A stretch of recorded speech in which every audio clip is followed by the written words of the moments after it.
When I came to Auschwitz, again, we didn't know about Auschwitz till we got there. And we had no idea what's going to take place until the following morning after we went through the showers and they gave us the new clothes. They took us to a barrack. While we were going through the process of, to get our new clothes and shower and shave and so on, we came to the barrack. We found out what happened to our families. Our families were already up in smoke. Okay, that's the first time I ever heard the word crematorium. It was never used in our vocabulary. We just didn't know about a crematorium. And so we saw these big chimneys and we wondered what they were. Plus the flesh was burning, you could smell it. So when we came to the barracks, we saw these big flames under pine trees, huge, huge flames. And not only the crematoriums, that was separate, but these were huge flames outside, like on a field, not far from us actually. But we couldn't see anything, but we saw the flames reaching high into the sky. And we found out that what they were doing is burning the bodies there and all this thing. And that's when we finally realized where we were, that we were in Auschwitz and what it was about. And from there on in, I don't know how to explain this. Your whole mental state goes into like overdrive or underdrive, whatever you want to call it. It's like you get so numb, you don't cry, you don't complain, you just go along whatever happens. We found out because the capacity, the transportation from Hungary was coming so many trains a day, and the killing rate was like about 12,000 a day, okay? The crematoriums couldn't handle the volume, so they would use the pits outside, and they were burning the bodies over there. And believe it or not, I found out later in the museum actually that they even had it figured out that if they use, because of the body fat and all this, everything was figured out scientific. They could burn X amount of bodies a day in a 24-hour period. They had it down to a science, because of the body fat and all this. And then when I saw this someplace, I said to myself, it just boggles your mind that people could think in those terms, And I went there and I looked at Auschwitz. The train kind of came into a station at the end of the village, but there were people living there. They saw families coming off the train with children crying, singing, laughing, talking, and they never saw those children anywhere. All they smelled was burning flesh from the chimneys. By then we knew where they were going. Our barrack happened to have been quite close to one of the crematoriums, and we just knew where they went. Some trucks held gypsy children, and some children, boys mostly, being driven to the crematorium. That was a pretty awful thing to see, and we knew what was happening. I remember, I don't know where I was because it couldn't have been from my camp, seeing truckloads of children. Yeah, they were standing in open trucks, and we knew where they were going. It was right there. Yeah, definitely a stench, and we saw the fire constantly. I mean, that's what this blocker tester immediately told us. You see the fire. And she acquainted us with what was happening.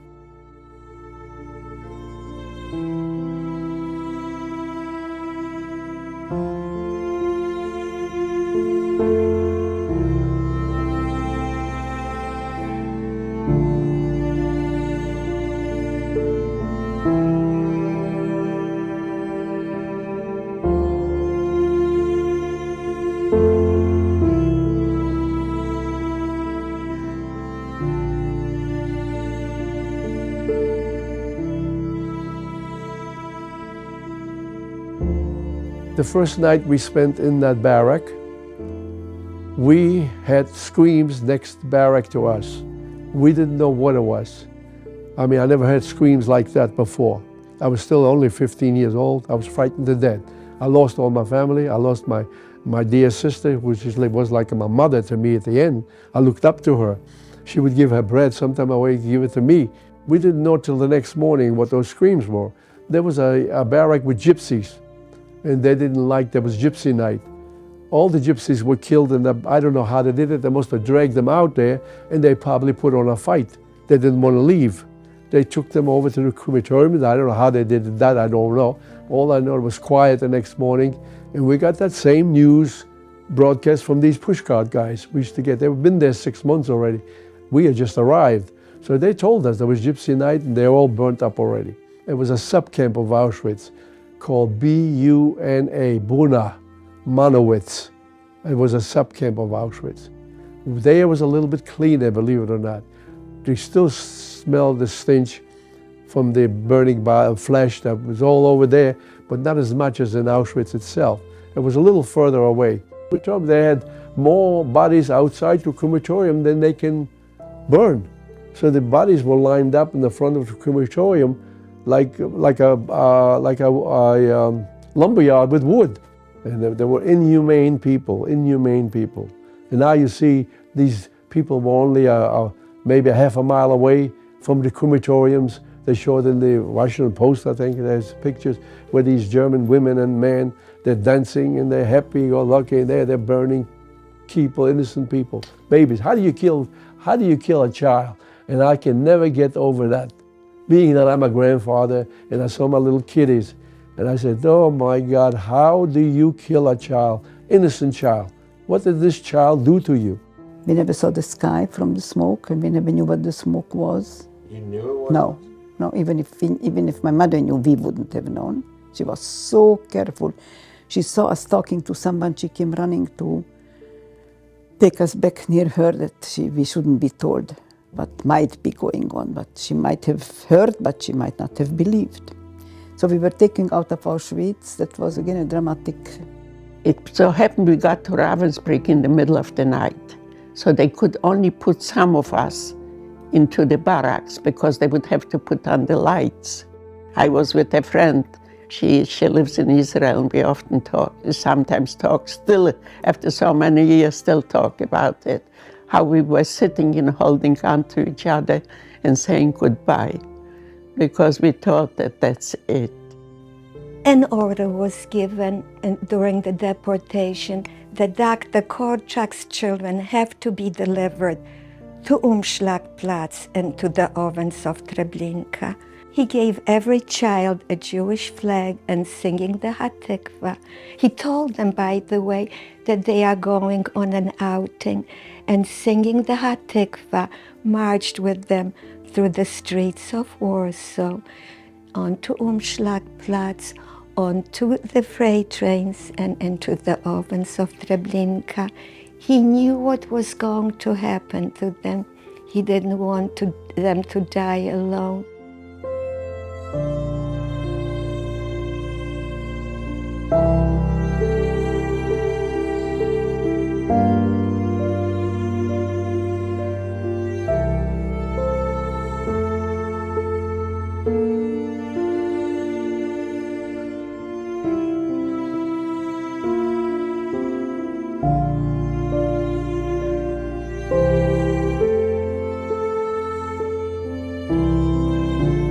They brought the citizens of the town in to walk around and look. And we went down into the cellar where they had the ovens, and there were still bodies in the ovens. And then there was big urns, flour urns, with bones ground up. They ground the bones up and sent them back to their families in Germany and saying, this is your son, which wasn't. It was just a bunch of crap. So I had a tough time going through Dachau, you know.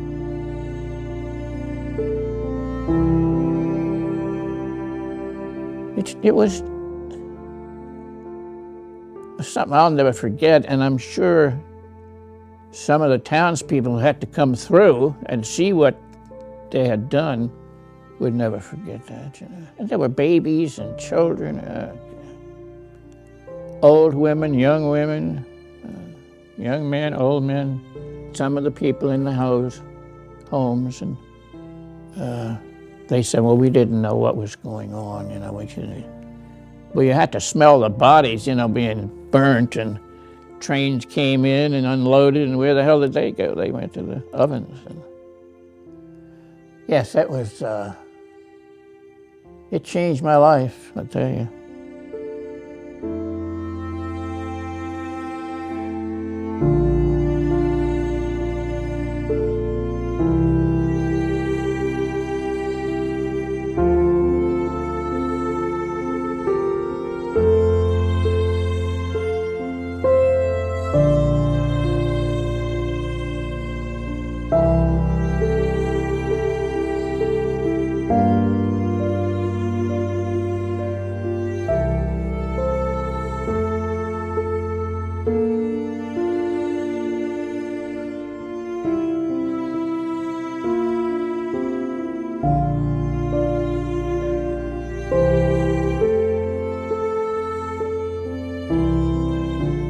I didn't know how evil we can be as human beings.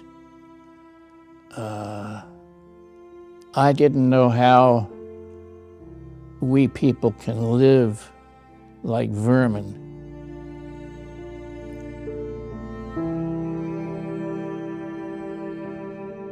When they told us about the concentration camp and the millions of people that were put to death in the ovens and the gas chambers, and then burnt into the crematorium ovens, we realized then we had not fought an enemy but an evil. You couldn't believe that people would do that. I got to the Dachau concentration camp. The fires were still burning. You know, you smell animals burning and you smell human flesh. It's altogether two different odors. And whenever I saw at Dachau concentration camp, I said to myself, how the hell could anybody do anything like this? I mean, the bodies were piled up, the furnaces are still going. Of course, it was, the gyms all took off. They all took off. That, to me, that was one of the worst things I've ever seen in my life. I mean, you've seen Auschwitz and those other concentration camps, but when you're right there and you see it, it's altogether different than when you see it on the film. It has a different reaction on you. I mean, I cried all the way through. I was saying to myself, I can't use the language that I used then, but it was awful. It was awful. Kids, women, men, stripped naked, burnt naked, and it was terrible. It was terrible.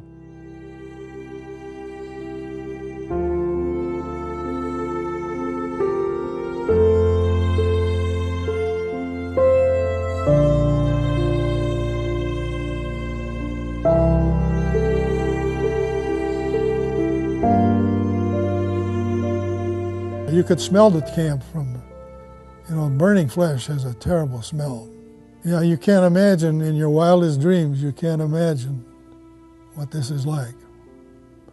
And, it's difficult to describe it. But you come on this camp and you see smoke coming up out of the chimneys of the crematorium, and you get in there and just nothing but a sea of bodies all over the place.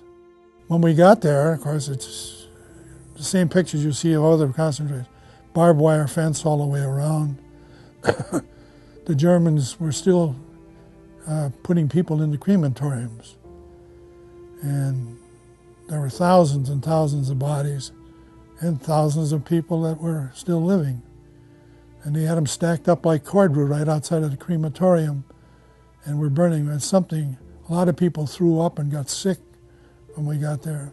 When we drove through, the furnaces were still going. Bodies were stacked up, neatly packed up over the side like cords of firewood. And the stench was tremendous, awful. And these few people that were still living, they looked like human skeletons. They had these houses where they had these, where they pushed the corpses in to burn them.